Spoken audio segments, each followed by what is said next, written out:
এত সুন্দর দেখতে, তুমি আমাকে বিয়ে করবে? এই যত জমি দেখছো সব আমার, এই দেখো জমির দলিল। তাহলে তো তুমি জমিদার, চলো পণ্ডিতের কাছে গিয়ে তোমাকে বিয়ে করব। এসো পণ্ডিত মশাই, আমি এই মেয়েটিকে বিয়ে করতে চাই। এত সুন্দর দেখতে, এ তো স্বর্গের অপ্সরা। তুমি একজন শূদ্র ছোট জাত, তুমি এ কন্যার যোগ্য না। আমি ব্রাহ্মণ পণ্ডিত, আমি একে বিবাহ করব। না আমি এনেছি, আমি বিয়ে করবো। আমি করবো। আমি করবো। না আমি।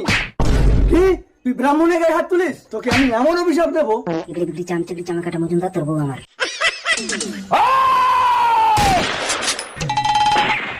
স্যার দেখুন না, আমি একটা মেয়েকে বিয়ে করার জন্য এনেছি আর পণ্ডিত নিজেই বিয়ে করে নিচ্ছে। মেয়েটি কাকে বিয়ে করতে? এত সুন্দর দেখতে, এই একে আমি বিয়ে করব। তোমরা যদি বাড়াবাড়ি করো সব কটাকে জেলে ঢুকিয়ে দেবো। আরে আরে আরে, দাঁড়াও দাঁড়াও, তোমরা মারামারি করো না। যে আমাকে সব থেকে বেশি খুশি করতে পারবে